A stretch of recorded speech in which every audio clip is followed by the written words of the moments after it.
Dear viewers, today we're diving into the life and wisdom of P.T. Barnum, one of the greatest entrepreneurs of the 19th century and a true genius of the entertainment industry. Barnum wasn't just a showman, he was a financial mastermind and a pioneer in innovative business practices. His book, The Art of Money Making, is a timeless guide filled with invaluable advice on wealth, entrepreneurship, and personal success. In this work, you'll discover not only how to earn money but also how to manage it wisely and build a lasting legacy. If you're looking to get ahead in business, achieve your financial goals, and embark on an inspiring journey, this is the perfect guide for you. Don't forget to subscribe to our channel, hit the like button, and share your thoughts in the comments to help us spread this wisdom to more people. Now, let's step into the fascinating financial world of P.T. Barnum together. Enjoy. The Art of Money Getting by P.T. Barnum. In the United States, where we have more land than people, it is not at all difficult for persons in good health to make money. In this comparatively new field there are so many avenues of success open, so many vocations which are not crowded, that any person of either sex who is willing, at least for the time being, to engage in any respectable occupation that offers, may find lucrative employment. Those who really desire to attain an independence have only to set their minds upon it, and adopt the proper means as they do in regard to any other object which they wish to accomplish, and the thing is easily done. But however easy it may be found to make money, I have no doubt many of my hearers will agree it is the most difficult thing in the world to keep it. The road to wealth is, as Dr. Franklin truly says, as plain as the road to the mill. It consists simply in expending less than we earn. That seems to be a very simple problem. Mr. Micawber, one of those happy creations of the genial Dickens, puts the case in a strong light when he says that to have annual income of £20 per annum, and spend £20 and sixpence, is to be the most miserable of men, whereas to have an income of only £20 and spend but £19 and sixpence is to be the happiest of mortals. Many of my readers may say, we understand this. This is economy and we know economy is wealth. We know we can't eat our cake and keep it also. Yet I beg to say that perhaps more cases of failure arise from mistakes on this point than almost any other. The fact is, many people think they understand economy when they really do not. True economy is misapprehended, and people go through life without properly comprehending what that principle is. One says, I have an income of so much and here is my neighbor who has the same, yet every year he gets something ahead and I fall short. Why is it? I know all about economy. He thinks he does, but he does not. There are men who think that economy consists in saving cheese parings and candle ends, in cutting off 2 pence from the laundress bill and doing all sorts of little, mean, dirty things. Economy is not meanness. The misfortune is also that this class of persons let their economy apply in only one direction. They fancy they are so wonderfully economical in saving a halfpenny where they ought to spend tuppence, that they think they can afford to squander in other directions. A few years ago, before kerosene oil was discovered or thought of, one might stop overnight at almost any farmer's house in the agricultural districts and get a very good supper, but after supper he might attempt to read in the sitting room, and would find it impossible with the inefficient light of one candle. The hostess, seeing his dilemma, would say, "It is rather difficult to read here evenings. The proverb says, you must have a ship at sea in order to be able to burn 2 candles at once. We never have an extra candle except on extra occasions. These extra occasions occur perhaps twice a year." In this way the good woman saves $5, $6, or $10 in that time, but the information which might be derived from having the extra light would, of course, far outweigh a ton of candles. But the trouble does not end here. Feeling that she is so economical in tallow candies, she thinks she can afford to go frequently to the village and spend $20 or $30 for ribbons and furbelows, many of which are not necessary. This false connote may frequently be seen in men of business, and in those instances it often runs to writing paper. You find good businessmen who save all the old envelopes and scraps, and would not tear a new sheet of paper, if they could avoid it, for the world. This is all very well. They may in this way save $5 or $10 a year, but being so economical only in note paper, they think they can afford to waste time, to have expensive parties and to drive their carriages. This is an illustration of Dr. Franklin's saving at the spigot and wasting at the bunghole penny wise and pound foolish? Punch, in speaking of this one idea class of people, says, they are like the man who bought a penny herring for his family's dinner and then hired a coach and four to take it home. I never knew a man to succeed by practicing this kind of economy. True economy consists in always making the income exceed the outgo. Wear the old clothes a little longer if necessary, dispense with the new pair of gloves, mend the old dress, live on plainer food if need be, so that, under all circumstances, unless some unforeseen accident occurs, there will be a margin in favor of the income. A penny here and a dollar there, placed at interest, goes on accumulating, and in this way the desired result is attained. It requires some training, perhaps, to accomplish this economy, but when once used to it, you will find there is more satisfaction in rational saving than in irrational spending. Here is a recipe which I recommend. I have found it to work an excellent cure for extravagance, and especially for mistaken economy. When you find that you have no surplus at the end of the year and yet have a good income, I advise you to take a few sheets of paper and form them into a book and mark down every item of expenditure. Post it every day or week in 2 columns, one headed necessaries or even comforts, and the other headed luxuries, and you will find that the latter column will be double, treble, and frequently 10 times greater than the former. The real comforts of life cost but a small portion of what most of us can earn. Dr. Franklin says, it is the eyes of others and not our own eyes which ruin us. If all the world were blind except myself, I should not care for fine clothes or furniture. It is the fear of what Mrs. Grundy may say that keeps the noses of many worthy families to the grindstone. In America many persons like to repeat, we are all free and equal, but it is a great mistake in more senses than one. That we are born free and equal is a glorious truth in one sense, yet we are not all born equally rich and we never shall be. One may say, there is a man who has an income of $50,000 per annum, while I have but $1,000. I knew that fellow when he was poor like myself. Now he is rich and thinks he is better than I am. I will show him that I am as good as he is. I will go and buy a horse and buggy. No, I cannot do that, but I will go and hire one and ride this afternoon on the same road that he does, and thus prove to him that I am as good as he is. My friend, you need not take that trouble. You can easily prove that you aren't as good as he is. You have only to behave as well as he does. But you cannot make anybody believe that you are rich as he is. Besides, if you put on these airs, waste your time and spend your money, your poor wife will be obliged to scrub her fingers off at home, and buy her tea 2 ounces at a time, and everything else in proportion, in order that you may keep up appearances, and after all, deceive nobody. On the other hand, Mrs. Smith may say that her next-door neighbor married Johnson for his money, and everybody says so. She has a nice $1,000 camel's hair shawl, and she will make Smith get her an imitation one, and she will sit in a pew right next to her neighbor in church, in order to prove that she is her equal. My good woman, you will not get ahead in the world, if your vanity and envy thus take the lead. In this country where we believe the majority ought to rule, we ignore that principle in regard to fashion, and let a handful of people, calling themselves the aristocracy, run up a false standard of perfection, and in endeavoring to rise to that standard, we constantly keep ourselves poor, all the time digging away for the sake of outside appearances. How much wiser to be a law unto ourselves and say, we will regulate our outgo by our income, and lay up something for a rainy day. People ought to be as sensible on the subject of money getting as on any other subject. Like causes produces like effects. You cannot accumulate a fortune by taking the road that leads to poverty. It needs no prophet to tell us that those who live fully up to their means, without any thought of a reverse in this life, can never attain a pecuniary independence. Men and women accustomed to gratify every whim and caprice, will find it hard at first, to cut down their various unnecessary expenses, and will feel it a great self-denial to live in a smaller house than they have been accustomed to, with less expensive furniture, less company, less costly clothing, fewer servants, a less number of balls, parties, theater goings, carriage ridings, pleasure excursions, cigar smokings, liquor drinkings and other extravagances.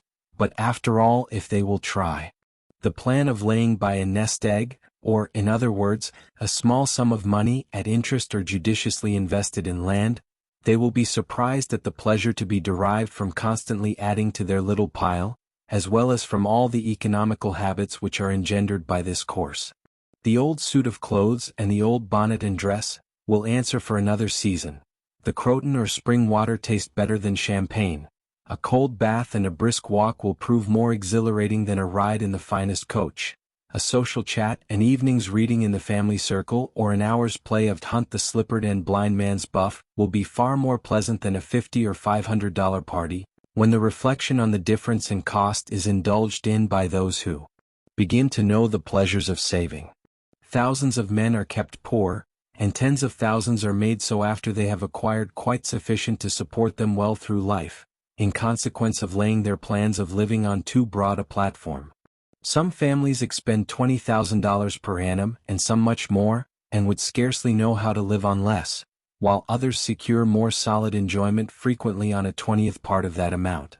Prosperity is a more severe ordeal than adversity, especially sudden prosperity.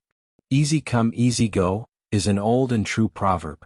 A spirit of pride and vanity, when permitted to have full sway, is the undying cankerworm which gnaws the very vitals of a man's worldly possessions, let them be small or great, hundreds or millions.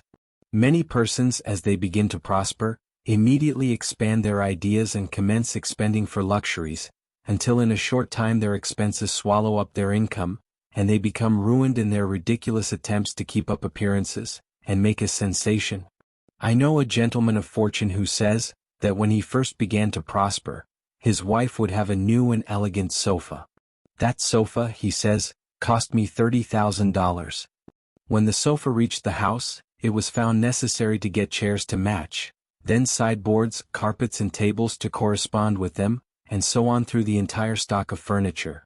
When at last it was found that the house itself was quite too small and old-fashioned for the furniture, and a new one was built to correspond with the new purchases. Thus, added my friend, summing up an outlay of $30,000, caused by that single sofa and saddling on me in the shape of servants, equipage and the necessary expenses attendant upon keeping up a fine establishment, a yearly outlay of $11,000 and a tight pinch at that. Whereas 10 years ago we lived with much more real comfort because with much less care on as many hundreds. The truth is, he continued, that sofa would have brought me to inevitable bankruptcy, had not a most unexampled title to prosperity kept me above it, and had I not checked the natural desire to cut a dash dot. The foundation of success in life is good health, that is the substratum fortune. It is also the basis of happiness. A person cannot accumulate a fortune very well when he is sick. He has no ambition, no incentive, no force. Of course, there are those who have bad health and cannot help it. You cannot expect that such persons can accumulate wealth, but there are a great many in poor health who need not be so. If, then, sound health is the foundation of success and happiness in life, how important it is that we should study the laws of health, which is but another expression for the laws of nature. The nearer we keep to the laws of nature, the nearer we are to good health, and yet how many persons there are who pay no attention to natural laws, but absolutely transgress them, even against their own natural inclination. We ought to know that the sin of ignorance is never winked at in regard to the violation of nature's laws. Their infraction always brings the penalty. A child may thrust its finger into the flames without knowing it will burn, and so suffers. Repentance even will not stop the smart. Many of our ancestors knew very little about the principle of ventilation. They did not know much about oxygen, whatever other gin they might have been acquainted with, and consequently they built their houses with little 7 by 9 feet bedrooms, and these good old pious Puritans would lock themselves up in one of these cells, say their prayers and go to bed. In the morning they would devoutly return thanks for the preservation of their lives, during the night, and nobody had better reason to be thankful. Probably some big crack in the window or in the door, let in a little fresh air and thus saved them. Many persons knowingly violate the laws of nature against their better impulses, for the sake of fashion. For instance, there is one thing that nothing living except a vile worm ever naturally loved, and that is tobacco. Yet how many persons there are who deliberately train an unnatural appetite, and overcome this implanted aversion for tobacco, to such a degree that they get to love it. They have got hold of a poisonous, filthy weed, or rather that takes a firm hold of them. Here are married men who run about spitting tobacco juice on the carpet and floors, and sometimes even upon their wives besides. They do not kick their wives out of doors like drunken men, but their wives, I have no doubt, often wish they were outside of the house. Another perilous feature is that this artificial appetite, like jealousy, grows by what it feeds on. When you love that which is unnatural, a stronger appetite is created for the hurtful thing than the natural desire for what is harmless. There is an old proverb which says that habit is second nature, but an artificial habit is stronger than nature. Take for instance an old tobacco chewer. His love for the quid is stronger than his love for any particular kind of food. He can give up roast beef easier than give up the weed. Young lads regret that they are not men. They would like to go to bed boys and wake up men, and to accomplish this they copy the bad habits of their seniors. Little Tommy and Johnny see their fathers or uncles smoke a pipe, and they say, "If I could only do that, I would be a man too. Uncle John has gone out and left his pipe of tobacco, let us try it." They take a match and light it and then puff away. "We will learn to smoke. Do you like it, Johnny?" That lad dolefully replies, "Not very much, it tastes bitter." By and by he grows pale, but he persists and he soon offers up a sacrifice on the altar of fashion. But the boys stick to it and persevere until at last they conquer their natural appetites and become the victims of acquired tastes. I speak by the book, for I have noticed its effects on myself, having gone so far as to smoke 10 or 15 cigars a day, although I have not used the weed during the last 14 years and never shall again. The more a man smokes, the more he craves smoking. The last cigar smoked simply excites the desire for another, and so on incessantly. Take the tobacco chewer. In the morning when he gets up, he puts a quid in his mouth and keeps it there all day, never taking it out except to exchange it for a fresh one, or when he is going to eat. Oh, yes, at intervals during the day and evening, many a chewer takes out the quid and holds it in his hand long enough to take a drink, and then pop it goes back again. This simply proves that the appetite for rum is even stronger than that for tobacco. When the tobacco chewer goes to your country seat and you show him your grapery and fruit house, and the beauties of your garden, when you offer him some fresh, ripe fruit and say, "My friend, I have got here the most delicious apples and pears and peaches and apricots. I have imported them from Spain, France and Italy, just see those luscious grapes.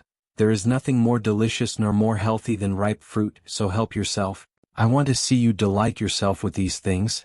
He will roll the dear quid under his tongue and answer, "No, I thank you, I have got tobacco in my mouth." His palate has become narcotized by the noxious weed, and he has lost, in a great measure, the delicate and enviable taste for fruits. This shows what expensive, useless and injurious habits men will get into. I speak from experience. I have smoked until I trembled like an aspen leaf, the blood rushed to my head, and I had a palpitation of the heart which I thought was heart disease, till I was almost killed with fright. When I consulted my physician, he said, "Break off tobacco using." I was not only injuring my health and spending a great deal of money, but I was setting a bad example.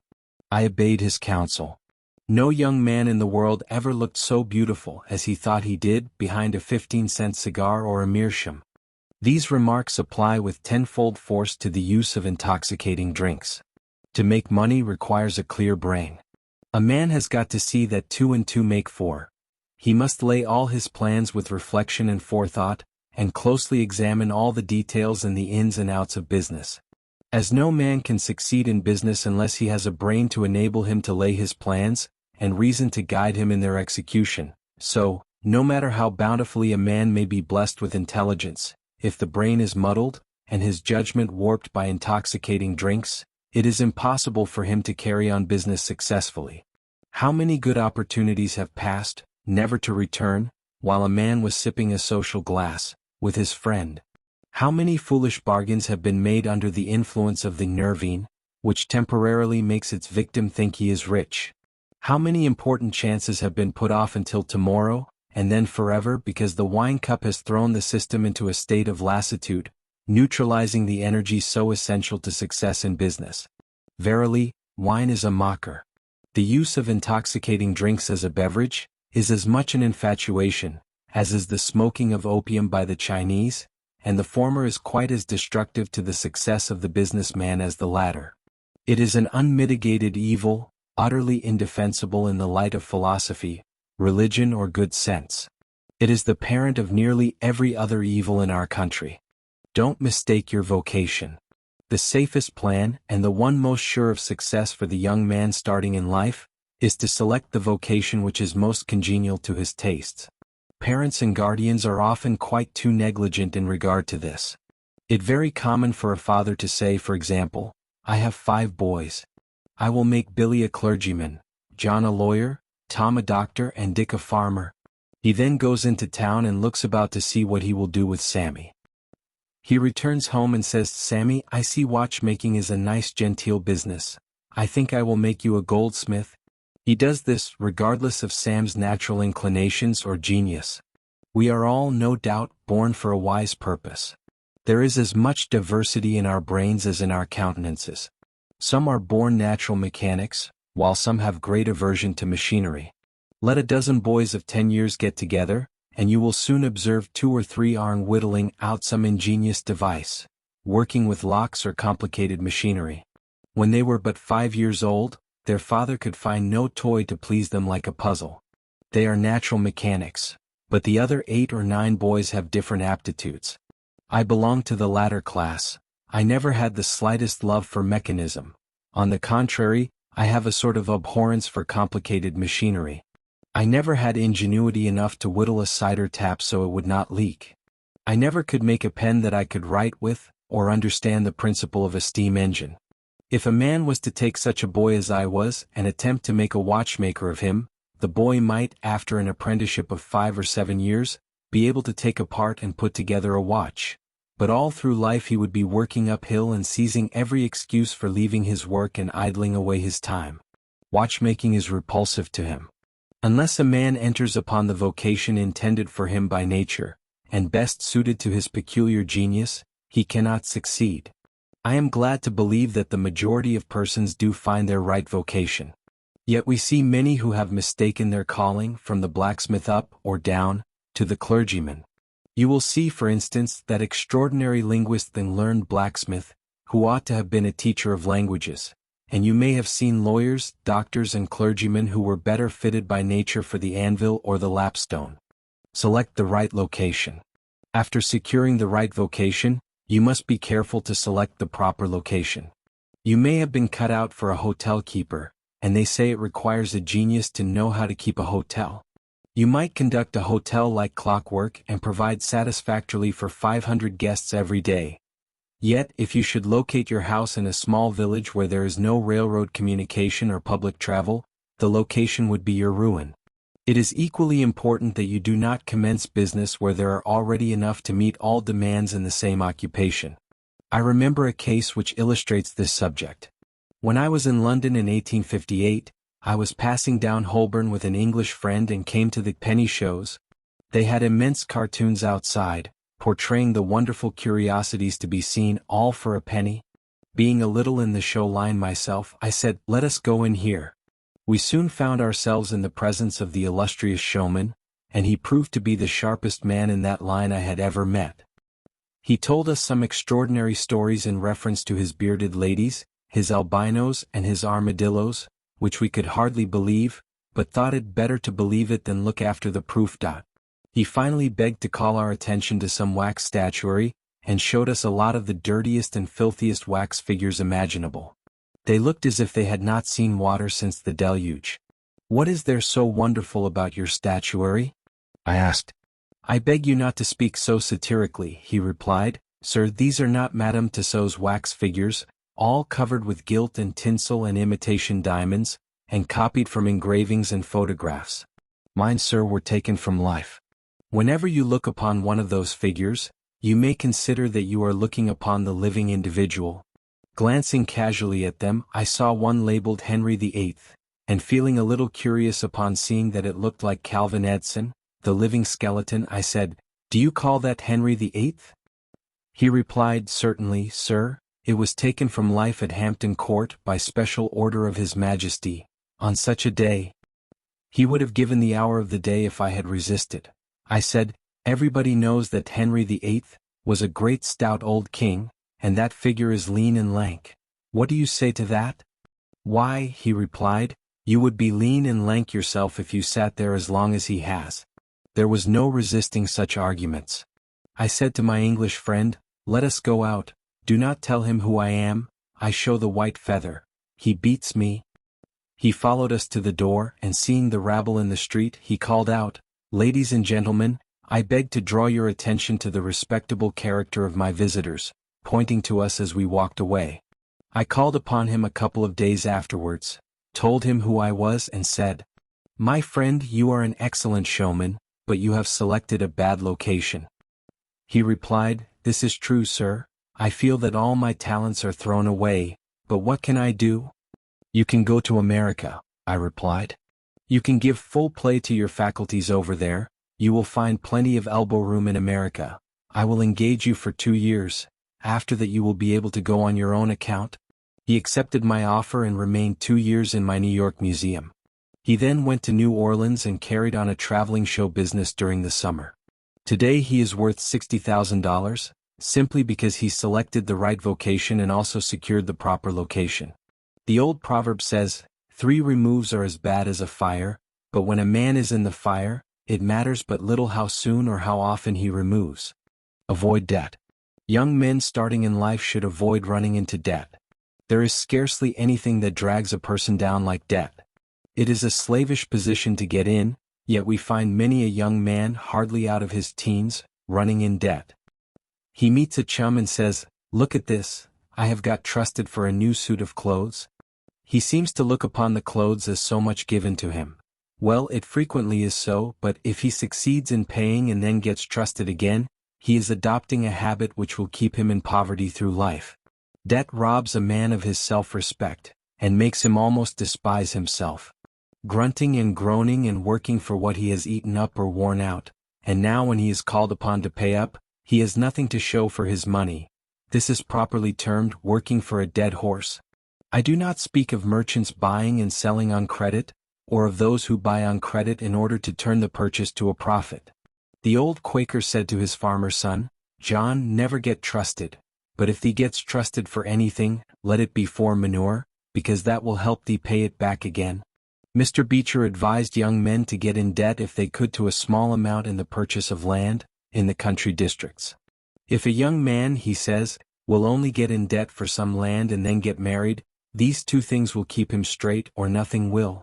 This may be safe to a limited extent, but getting in debt for what you eat and drink and wear is to be avoided. Some families have a foolish habit of getting credit at the stores, and thus frequently purchase many things which might have been dispensed with. It is all very well to say, "I have got trusted for 60 days, and if I don't have the money the creditor will think nothing about it." There is no class of people in the world who have such good memories as creditors. When the 60 days run out, you will have to pay. If you do not pay, you will break your promise and probably resort to a falsehood. You may make some excuse or get in debt elsewhere to pay it, but that only involves you the deeper. A good-looking, lazy young fellow was the apprentice boy Horatio. His employer said, "Horatio, did you ever see a snail?" "I think I have," he drawled out. "You must have met him then, for I am sure you never overtook one," said the boss. Your creditor will meet you or overtake you and say, "Now, my young friend, you agreed to pay me. You have not done it, you must give me your note." You give the note on interest and it commences working against you. It is a dead horse. The creditor goes to bed at night and wakes up in the morning better off than when he retired to bed, because his interest has increased during the night, but you grow poorer while you are sleeping, for the interest is accumulating against you. Money is in some respects like fire. It is a very excellent servant but a terrible master. When you have it mastering you, when interest is constantly piling up against you, it will keep you down in the worst kind of slavery. But let money work for you, and you have the most devoted servant in the world. It is no eye servant. There is nothing animate or inanimate that will work so faithfully as money when placed at interest, well secured. It works night and day and in wet or dry weather. I was born in the Blue Law state of Connecticut, where the old Puritans had laws so rigid that it was said, they fined a man for kissing his wife on Sunday. Yet these rich old Puritans would have thousands of dollars at interest, and on Saturday night would be worth a certain amount. On Sunday they would go to church and perform all the duties of a Christian. On waking up on Monday morning, they would find themselves considerably richer than the Saturday night previous, simply because their money placed at interest had worked faithfully for them all day Sunday according to law. Do not let it work against you. If you do, there is no chance for success in life so far as money is concerned. John Randolph, the eccentric Virginian, once exclaimed in Congress, "Mr. Speaker, I have discovered the philosopher's stone. Pay as you go." This is indeed nearer to the philosopher's stone than any alchemist has ever yet arrived. Persevere. When a man is in the right path, he must persevere. I speak of this because there are some persons who are born tired, naturally lazy and possessing no self-reliance and no perseverance. But they can cultivate these qualities, as Davy Crockett said. "This thing remember when I am dead, be sure you are right, then go ahead." It is this go-aheadativeness, this determination not to let the horrors or the blues take possession of you, so as to make you relax your energies in the struggle for independence, which you must cultivate.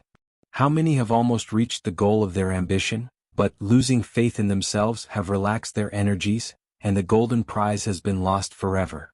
It is no doubt often true, as Shakespeare says, "There is a tide in the affairs of men, which, taken at the flood, leads on to fortune. If you hesitate, some bolder hand will stretch out before you and get the prize." Remember the proverb of Solomon, "He becometh poor that dealeth with a slack hand, but the hand of the diligent maketh rich." Perseverance is sometimes but another word for self-reliance. Many persons naturally look on the dark side of life and borrow trouble. They are born so. Then they ask for advice, and they will be governed by one wind and blown by another, and cannot rely upon themselves. Until you can get so that you can rely upon yourself, you need not expect to succeed. I have known men personally who have met with pecuniary reverses, and absolutely committed suicide, because they thought they could never overcome their misfortune. But I have known others who have met more serious financial difficulties, and have bridged them over by simple perseverance, aided by a firm belief that they were doing justly, and that Providence would overcome evil with good. You will see this illustrated in any sphere of life. Take two generals. Both understand military tactics, both educated at West Point, if you please, both equally gifted. Yet one having this principle of perseverance and the other lacking it, the former will succeed in his profession, while the latter will fail. One may hear the cry, "The enemy are coming and they have got cannon." "Got cannon?" says the hesitating general. "Yes." Then halt every man. He wants time to reflect. His hesitation is his ruin. The enemy passes unmolested or overwhelms him, while on the other hand the general of pluck, perseverance and self-reliance, goes into battle with a will, and amid the clash of arms, the booming of cannon, the shrieks of the wounded, and the moans of the dying, you will see this man persevering, going on, cutting and slashing his way through with unwavering determination, inspiring his soldiers to deeds of fortitude, valor, and triumph. Whatever you do, do it with all your might. Work at it, if necessary, early and late, in season and out of season, not leaving a stone unturned, and never deferring for a single hour that which can be done just as well now. The old proverb is full of truth and meaning: whatever is worth doing at all, is worth doing well. Many a man acquires a fortune by doing his business thoroughly, while his neighbor remains poor for life, because he only half does it. Ambition, energy, industry, perseverance, are indispensable requisites for success in business. Fortune always favors the brave, and never helps a man who does not help himself. It won't do to spend your time like Mr. Micawber, in waiting for something to turn up. To such men one of two things usually turns up, the poorhouse or the jail, for idleness breeds bad habits and clothes a man in rags. The poor spendthrift vagabond says to a rich man, "I have discovered there is enough money in the world for all of us, if it was equally divided. This must be done, and we shall all be happy together." But, was the response, "If everybody was like you, it would be spent in 2 months, and what would you do then?" Oh, divide again, keep dividing, of course. I was recently reading in a London paper an account of a like philosophic pauper who was kicked out of a cheap boarding house because he could not pay his bill, but he had a roll of papers sticking out of his coat pocket, which, upon examination, proved to be his plan for paying off the national debt of England without the aid of a penny. People have got to do as Cromwell said, not only trust in Providence but keep the powder dry. Do your part of the work or you cannot succeed. Muhammad, one night, while encamping in the desert, overheard one of his fatigued followers remark, "I will loose my camel and trust it to God." "No, no, not so," said the Prophet, "tie thy camel and trust it to God. Do all you can for yourselves and then trust to Providence or luck or whatever you please to call it for the rest. Depend upon your own personal exertions. The eye of the employer is often worth more than the hands of a dozen employees. In the nature of things, an agent cannot be so faithful to his employer as to himself. Many who are employers will call to mind instances where the best employees have overlooked important points which could not have escaped their own observation as a proprietor. No man has a right to expect to succeed in life unless he understands his business, and nobody can understand his business thoroughly unless he learns it by personal application and experience. A man may be a manufacturer. He has got to learn the many details of his business personally. He will learn something every day and he will find he will make mistakes nearly every day. And these very mistakes are helps to him in the way of experiences if he but heeds them. He will be like the Yankee tin peddler who, having been cheated as to quality in the purchase of his merchandise, said, "All right, there's a little information to be gained every day. I will never be cheated in that way again." Thus a man buys his experience, and it is the best kind if not purchased at too dear a rate. I hold that every man should, like Cuvier the French naturalist, thoroughly know his business. So proficient was he in the study of natural history, that you might bring to him the bone, or even a section of a bone of an animal which he had never seen described, and, reasoning from analogy, he would be able to draw a picture of the object from which the bone had been taken. On one occasion his students attempted to deceive him. They rolled one of their number in a cow's skin and put him under the professor's table as a new specimen. When the philosopher came into the room, some of the students asked him what animal it was. Suddenly the animal said, "I am the devil and I am going to eat you." It was but natural that Cuvier should desire to classify this creature, and examining it intently, he said, "Divided hoof, graminivorous. It cannot be done." He knew that an animal with a split hoof must live upon grass and grain, or other kind of vegetation, and would not be inclined to eat flesh, dead or alive, so he considered himself perfectly safe. The possession of a perfect knowledge of your business is an absolute necessity in order to ensure success. Among the maxims of the elder Rothschild was one, all-apparent paradox: be cautious and bold. This seems to be a contradiction in terms, but it is not, and there is great wisdom in the maxim. It is, in fact, a condensed statement of what I have already said. It is to say, you must exercise your caution in laying your plans, but be bold in carrying them out. A man who is all caution will never dare to take hold and be successful, and a man who is all boldness is merely reckless and must eventually fail. A man may go on, changed, and make $50,000 or $100,000 in speculating in stocks, at a single operation. But if he has simple boldness without caution, it is mere chance, and what he gains today he will lose tomorrow. You must have both the caution and the boldness to ensure success. The Rothschilds have another maxim: never have anything to do with an unlucky man or place. That is to say, never have anything to do with a man or place which never succeeds, because, although a man may appear to be honest and intelligent, yet if he tries this or that thing and always fails, it is on account of some fault or infirmity that you may not be able to discover but nevertheless which must exist. There is no such thing in the world as luck. There never was a man who could go out in the morning and find a purse full of gold in the street today, and another tomorrow, and so on day after day. He may do so once in his life, but so far as mere luck is concerned, he is as liable to lose it as to find it. Like causes produce like effects. If a man adopts the proper methods to be successful, luck will not prevent him. If he does not succeed, there are reasons for it, although perhaps he may not be able to see them. Use the best tools. Men in engaging employees should be careful to get the best. Understand, you cannot have two good tools to work with, and there is no tool you should be so particular about as living tools.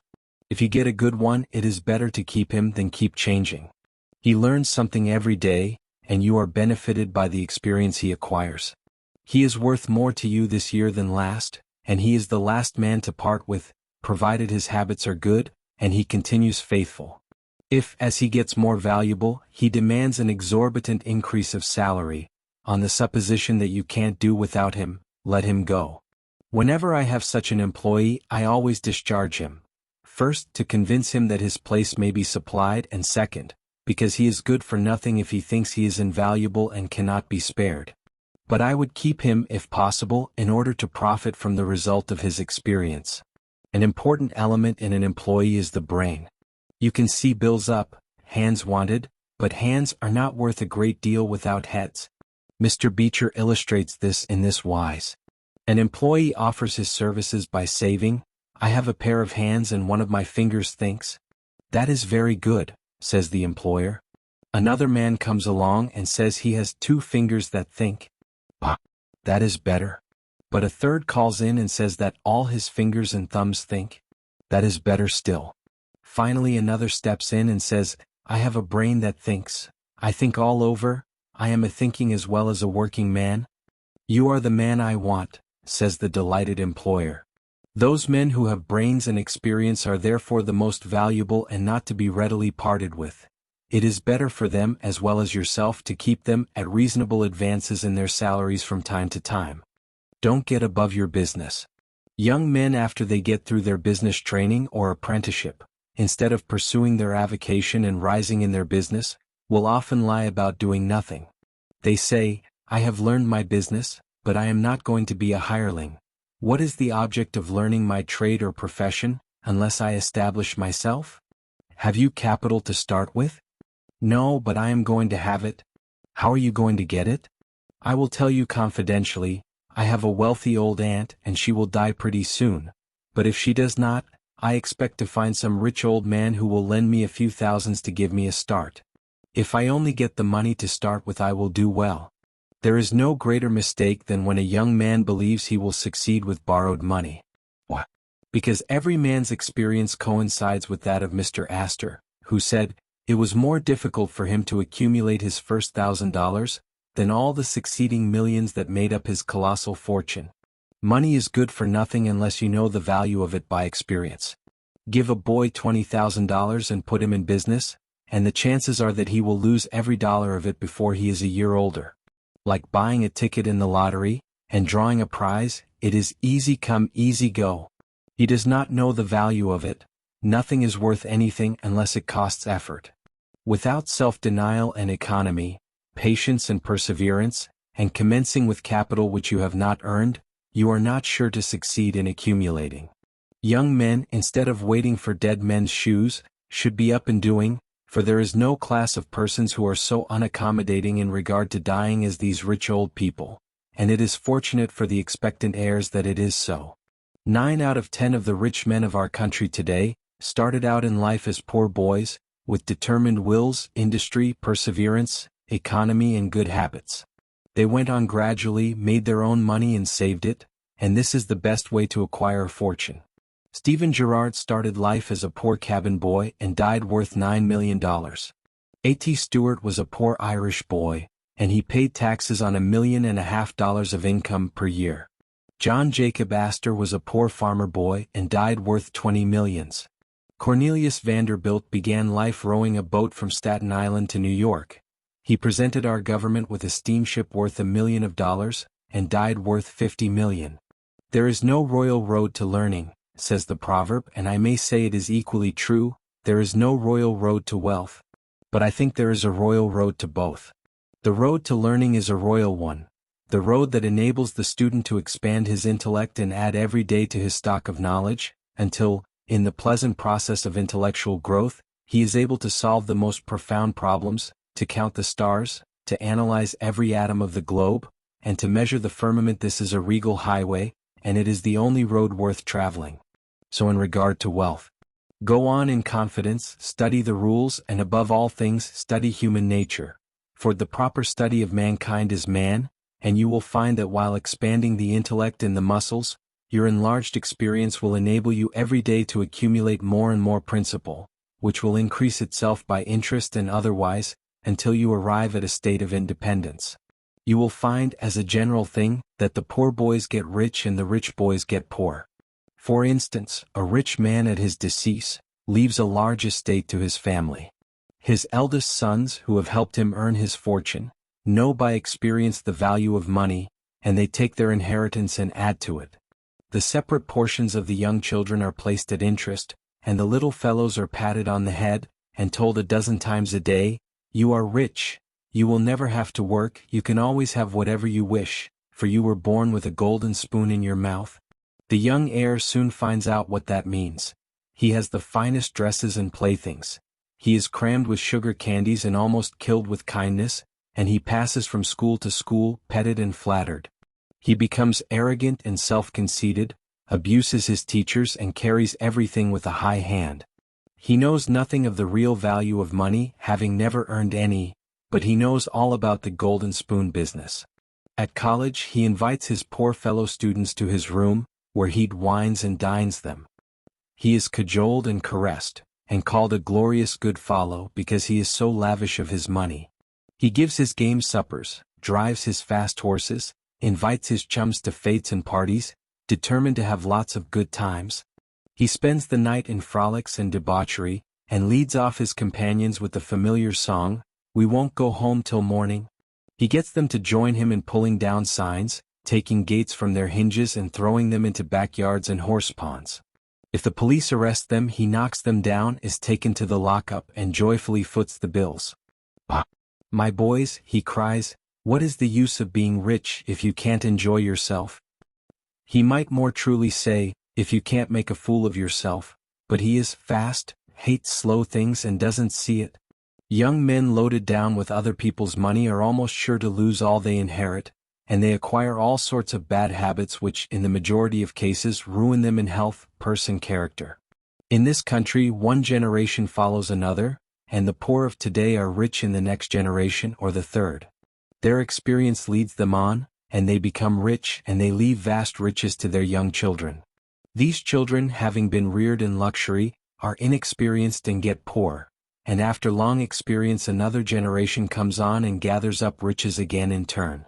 And thus history repeats itself, and happy is he who by listening to the experience of others avoids the rocks and shoals on which so many have been wrecked.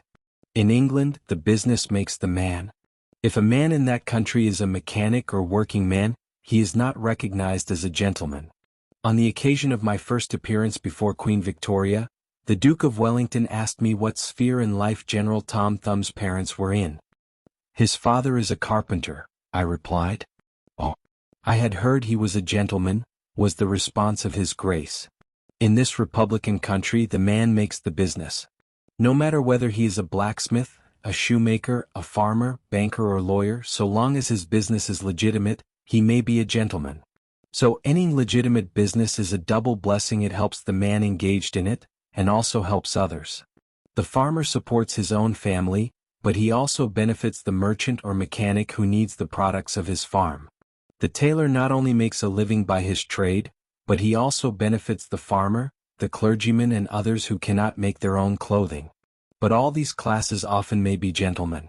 The great ambition should be to excel all others engaged in the same occupation. The college student who was about graduating said to an old lawyer, "I have not yet decided which profession I will follow." "Is your profession full?" "The basement is much crowded, but there is plenty of room upstairs," was the witty and truthful reply. No profession, trade, or calling is overcrowded in the upper story. Wherever you find the most honest and intelligent merchant or banker, or the best lawyer, the best doctor, the best clergyman, the best shoemaker, carpenter, or anything else, that man is most sought for and has always enough to do. As a nation, Americans are too superficial. They are striving to get rich quickly, and do not generally do their business as substantially and thoroughly as they should, but whoever excels all others in his own line, if his habits are good and his integrity undoubted, cannot fail to secure abundant patronage and the wealth that naturally follows. Let your motto then always be Excelsior, for by living up to it there is no such word as fail. Learn something useful. Every man should make his son or daughter learn some useful trade or profession, so that in these days of changing fortunes, of being rich today and poor tomorrow, they may have something tangible to fall back upon. This provision might save many persons from misery, who by some unexpected turn of fortune have lost all their means. Let hope predominate, but be not too visionary. Many persons are always kept poor because they are too visionary. Every project looks to them like certain success, and therefore they keep changing from one business to another, always in hot water, always under the harrow. The plan of counting the chickens before they are hatched is an error of ancient date, but it does not seem to improve by age. Do not scatter your powers. Engage in one kind of business only, and stick to it faithfully until you succeed, or until your experience shows that you should abandon it. A constant hammering on one nail will generally drive it home at last so that it can be clinched. When a man's undivided attention is centered on one object, his mind will constantly be suggesting improvements of value, which would escape him if his brain was occupied by a dozen different subjects at once. Many a fortune has slipped through a man's fingers because he was engaged in too many occupations at a time. There is good sense in the old caution against having too many irons in the fire at once. Be systematic. Men should be systematic in their business. A person who does business by rule, having a time and place for everything, doing his work promptly, will accomplish twice as much and with half the trouble of him who does it carelessly and slipshod. By introducing system into all your transactions, doing one thing at a time, always meeting appointments with punctuality, you find leisure for pastime and recreation, whereas the man who only half does one thing and then turns to something else and half does that, will have his business at loose ends, and will never know when his day's work is done, for it never will be done. Of course there is a limit to all these rules. We must try to preserve the happy medium, for there is such a thing as being too systematic. There are men and women, for instance, who put away things so carefully that they can never find them again. It is too much like the red-taped formality at Washington and Mr. Dickens' circumlocution office, all theory and no result. When the Astor House was first started in New York City, it was undoubtedly the best hotel in the country. The proprietors had learned a good deal in Europe regarding hotels, and the landlords were proud of the rigid system which pervaded every department of their great establishment. When 12 o'clock at night had arrived and there were a number of guests around, one of the proprietors would say, "Touch that bell, John," and in 2 minutes 60 servants, with a water bucket in each hand, would present themselves in the hall. "This," said the landlord, addressing his guests, "is our fire bell. It will show you we are quite safe here. We do everything systematically." This was before the Croton water was introduced into the city. But they sometimes carried their system too far. On one occasion when the hotel was thronged with guests, one of the waiters was suddenly indisposed, and although there were 50 waiters in the hotel, the landlord thought he must have his full complement, or his system would be interfered with. Just before dinner time he rushed downstairs and said, "There must be another waiter, I am one waiter short, what can I do?" He happened to see Boots, the Irishman. "Pat," said he, "wash your hands and face, take that white apron and come into the dining room in 5 minutes." Presently Pat appeared as required, and the proprietor said, "Now Pat, you must stand behind these 2 chairs and wait on the gentleman who will occupy them. Did you ever act as a waiter?" "I know all about it, sure, but I never did it." Like the Irish pilot, on one occasion when the captain, thinking he was considerably out of his course, asked, "Are you certain you understand what you are doing?" Pat replied, "Sure, and I knows every rock in the channel." That moment, bang thumped the vessel against a rock. "Be jabers, and that is one of 'em," continued the pilot. But to return to the dining room. "Pat," said the landlord, "here we do everything systematically. You must first give the gentlemen each a plate of soup, and when they finish that, ask them what they will have next." Pat replied, "And I understand perfectly the vartues of system." Very soon in came the guests. The plates of soup were placed before them. One of Pat's 2 gentlemen ate his soup, the other did not care for it. He said, "Waiter, take this plate away and bring me some fish." Pat looked at the untasted plate of soup, and remembering the instructions of the landlord in regard to system, replied, "Not till ye have ate your soup." Of course that was carrying system entirely too far. Read the newspapers. Always take a trustworthy newspaper, and thus keep thoroughly posted in regard to the transactions of the world. He who is without a newspaper is cut off from his species. In these days of telegraphs and steam, Many important inventions and improvements in every branch of trade are being made, and he who don't consult the newspapers will soon find himself and his business left out in the cold. Beware of outside operations. We sometimes see men who have obtained fortunes suddenly become poor. In many cases, this arises from intemperance and often from gaming and other bad habits. Frequently it occurs because a man has been engaged in outside operations of some sort. When he gets rich in his legitimate business, he is told of a grand speculation where he can make a score of thousands. He is constantly flattered by his friends who tell him that he is born lucky, that everything he touches turns into gold. Now if he forgets that his economical habits, his rectitude of conduct and a personal attention to a business which he understood, caused his success in life, he will listen to the siren voices. He says, "I will put in $20,000. I have been lucky, and my good luck will soon bring me back $60,000. A few days elapse and it is discovered he must put in $10,000 more. Soon after he is told it is all right, but certain matters not foreseen require an advance of $20,000 more, which will bring him a rich harvest. But before the time comes around to realize the bubble bursts, he loses all he is possessed of, and then he learns what he ought to have known at the first, that however successful a man may be in his own business, if he turns from that and engages a business which he don't understand, he is like Samson when shorn of his locks his strength has departed, and he becomes like other men. If a man has plenty of money he ought to invest something in everything that appears to promise success, and that will probably benefit mankind. But let the sums thus invested be moderate in amount, and never let a man foolishly jeopardize a fortune that he has earned in a legitimate way, by investing it in things in which he has had no experience. Don't endorse without security. I hold that no man ought ever to endorse a note or become security for any man, be it his father or brother, to a greater extent than he can afford to lose and care nothing about, without taking good security. Here is a man that is worth $20,000. He is doing a thriving manufacturing or mercantile trade. You are retired and living on your money. He comes to you and says, "You are aware that I am worth $20,000 and don't owe a dollar. If I had $5,000 in cash, I could purchase a particular lot of goods and double my money in a couple of months. Will you endorse my note for that amount?" You reflect that he is worth $20,000 and you incur no risk by endorsing his note. You like to accommodate him and you lend your name without taking the precaution of getting security. Shortly after, he shows you the note with your endorsement cancelled and tells you, probably truly, that he made the profit that he expected by the operation. You reflect that you have done a good action, and the thought makes you feel happy.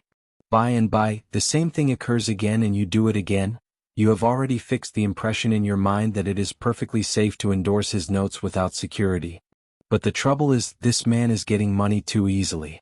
He has only to take your note to the bank, get it discounted and take the cash. He gets money for the time being without effort, without inconvenience to himself. Now mark the result. He sees a chance for speculation outside of his business. A temporary investment of only $10,000 is required.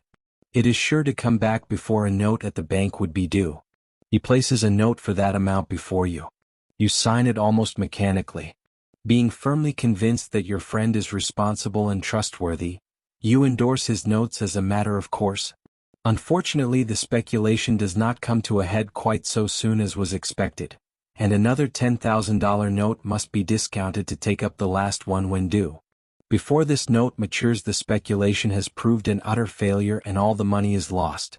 Does the loser tell his friend, the endorser, that he has lost half of his fortune? Not at all. He don't even mention that he has speculated at all. But he has got excited. The spirit of speculation has seized him. He sees others making large sums in this way. We seldom hear of the losers, and like other speculators, he looks for his money where he loses it. He tries again. Endorsing notes has become chronic with you, and at every loss he gets your signature for whatever amount he wants. Finally you discover your friend has lost all of his property and all of yours. You are overwhelmed with astonishment and grief and you say, "It is a hard thing. My friend here has ruined me," but you should add, "I have also ruined him." If you had said in the first place, "I will accommodate you, but I never endorse without taking ample security," he could not have gone beyond the length of his tether, and he would never have been tempted away from his legitimate business. It is a very dangerous thing, therefore, at any time to let people get possession of money too easily. It tempts them to hazardous speculations, if nothing more. Solomon truly said, "He that hath suretyship is sure." So with the young man starting in business, let him understand the value of money by earning it. When he does understand its value, then grease the wheels a little in helping him to start business, but remember, men who get money with too great facility cannot usually succeed. You must get the first dollars by hard knocks, and at some sacrifice, in order to appreciate the value of those dollars. Advertise your business. We all depend, more or less, upon the public for our support. We all trade with the public. Lawyers, doctors, shoemakers, artists, blacksmiths, showmen, opera stagers, railroad presidents, and college professors. Those who deal with the public must be careful that their goods are valuable, that they are genuine and will give satisfaction. When you get an article which you know is going to please your customers, and that when they have tried it, they will feel they have got their money's worth, then let the fact be known that you have got it. Be careful to advertise it in some shape or other, because it is evident that if a man has ever so good an article for sale, and nobody knows it, it will bring him no return. In a country like this, where nearly everybody reads, and where newspapers are issued and circulated in editions of 5,000 to 200,000, it would be very unwise if this channel was not taken advantage of to reach the public in advertising. A newspaper goes into the family and is read by wife and children as well as the head of the home. Hence hundreds and thousands of people may read your advertisement while you are attending to your routine business. Many perhaps read it while you are asleep. The whole philosophy of life is first sow, then reap. That is the way the farmer does. He plants his potatoes and corn and sows his grain, and then goes about something else, and the time comes when he reaps. But he never reaps first and sows afterwards. This principle applies to all kinds of business, and to nothing more eminently than to advertising. If a man has a genuine article, there is no way in which he can reap more advantageously than by sowing to the public in this way. He must of course have a really good article, and one which will please his customers. Anything spurious will not succeed permanently, because the public is wiser than many imagine. Men and women are selfish, and we all prefer purchasing where we can get the most for our money, and we try to find out where we can most surely do so. You may advertise a spurious article and induce many people to call and buy at once, but they will denounce you as an impostor and swindler, and your business will gradually die out and leave you poor. This is right. Few people can safely depend upon chance custom. You all need to have your customers return and purchase again. A man said to me, "I have tried advertising and did not succeed, yet I have a good article." I replied, "My friend, there may be exceptions to a general rule. But how do you advertise?" "I put it in a weekly newspaper 3 times and paid $1.50 for it." I replied, "Sir, advertising is like learning, a little is a dangerous thing." A French writer says that the reader of a newspaper does not see the first mention of an ordinary advertisement. The second insertion he sees but does not read. The third insertion he reads. The fourth insertion he looks at the price. The fifth insertion he speaks of it to his wife.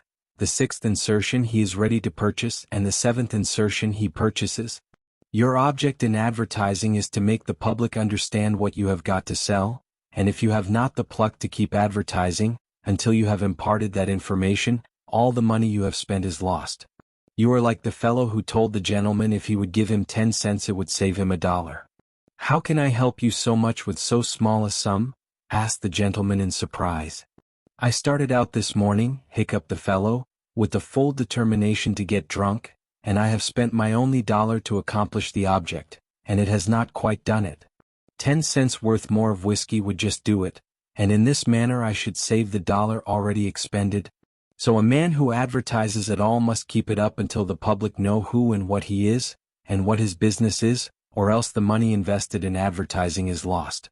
Some men have a peculiar genius for writing a striking advertisement, one that will arrest the attention of the reader at first sight. This fact, of course, gives the advertiser a great advantage. Sometimes a man makes himself popular by an unique sign or a curious display in his window. Recently I observed a swing sign extending over the sidewalk in front of a store, on which was the inscription in plain letters, Don't read the other side. Of course I did, and so did everybody else, and I learned that the man had made all independence by first attracting the public to his business in that way and then using his customers well afterwards. Genin, the hatter, bought the first Jenny Lind ticket at auction for $225, because he knew it would be a good advertisement for him. "Who is the bidder?" said the auctioneer as he knocked down that ticket at Castle Garden. "Genin, the hatter," was the response. Here were thousands of people from the Fifth Avenue, and from distant cities in the highest stations in life. "Who is Genin, the hatter?" they exclaimed. They had never heard of him before. The next morning the newspapers and telegraph had circulated the facts from Maine to Texas, and from 5 to 10 millions off people had read that the tickets sold at auction for Jenny Lind's first concert amounted to about $20,000, and that a single ticket was sold at $225 to Genin, the hatter. Men throughout the country involuntarily took off their hats to see if they had a Genin hat on their heads. At a town in Iowa it was found that in the crowd around the post office, there was one man who had a Genin hat, and he showed it in triumph, although it was worn out and not worth 2 cents. "Why," one man exclaimed, "you have a real Genin hat. What a lucky fellow you are." Another man said, "Hang on to that hat, it will be a valuable heirloom in your family." Still another man in the crowd, who seemed to envy the possessor of this good fortune, said, "Come, give us all a chance. Put it up at auction." He did so, and it was sold as a keepsake for $9.50. What was the consequence to Mr. Genin? He sold 10,000 extra hats per annum, the first 6 years. 9/10 of the purchasers bought of him, probably out of curiosity, and many of them, finding that he gave them an equivalent for their money, became his regular customers. This novel advertisement first struck their attention, and then, as he made a good article, they came again. Now I don't say that everybody should advertise as Mr. Genin did. But I say if a man has got goods for sale and he don't advertise them in some way, the chances are that someday the sheriff will do it for him. Nor do I say that everybody must advertise in a newspaper, or indeed use printer's ink at all. On the contrary, although that article is indispensable in the majority of cases, yet doctors and clergymen and sometimes lawyers and some others, can more effectually reach the public in some other manner. But it is obvious they must be known in some way, else how could they be supported? Be polite and kind to your customers. Politeness and civility are the best capital ever invested in business. Large stores, gilt signs, flaming advertisements, will all prove unavailing if you or your employees treat your patrons abruptly. The truth is, the more kind and liberal a man is, the more generous will be the patronage bestowed upon him. Like begets like. The man who gives the greatest amount of goods of a corresponding quality for the least sum, still reserving for himself a profit, will generally succeed best in the long run. This brings us to the golden rule: as ye would that men should do to you, do ye also to them, and they will do better by you than if you always treated them as if you wanted to get the most you could out of them for the least return. Men who drive sharp bargains with their customers, acting as if they never expected to see them again, will not be mistaken. They will never see them again as customers. People don't like to pay and get kicked also. One of the ushers in my museum once told me he intended to whip a man who was in the lecture room as soon as he came out. "What for?" I inquired. "Because he said I was no gentleman," replied the usher. "Never mind," I replied. "He pays for that, and you will not convince him you are a gentleman by whipping him. I cannot afford to lose a customer.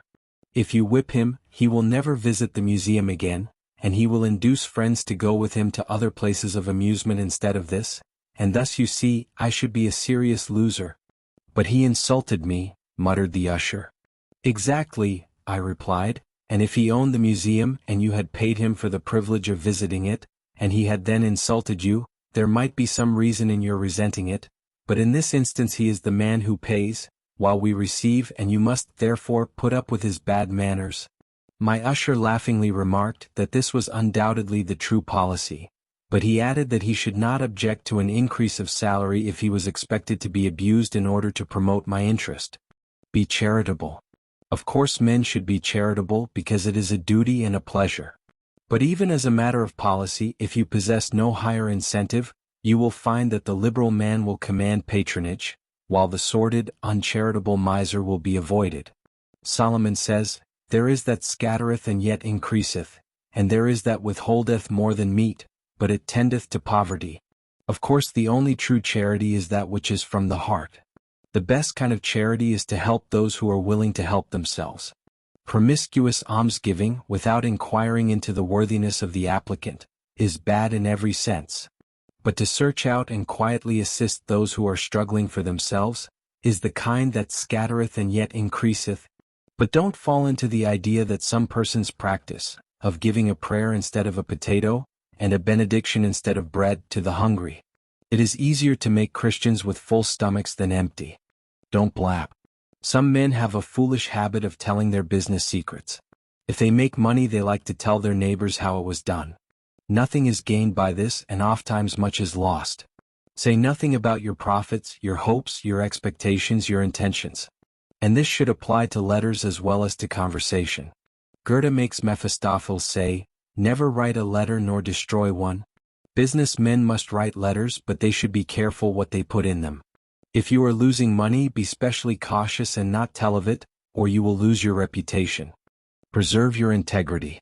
It is more precious than diamonds or rubies. The old miser said to his sons, "Get money, get it honestly if you can, but get money." This advice was not only atrociously wicked, but it was the very essence of stupidity. It was as much as to say, if you find it difficult to obtain money honestly, you can easily get it dishonestly. Get it in that way. Poor fool. Not to know that the most difficult thing in life is to make money dishonestly. Not to know that our prisons are full of men who attempted to follow this advice. Not to understand that no man can be dishonest without soon being found out, and that when his lack of principle is discovered, nearly every avenue to success is closed against him forever. The public very properly shun all whose integrity is doubted. No matter how polite and pleasant and accommodating a man may be, none of us dare to deal with him if we suspect false weights and measures.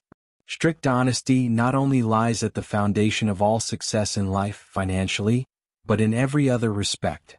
Uncompromising integrity of character is invaluable.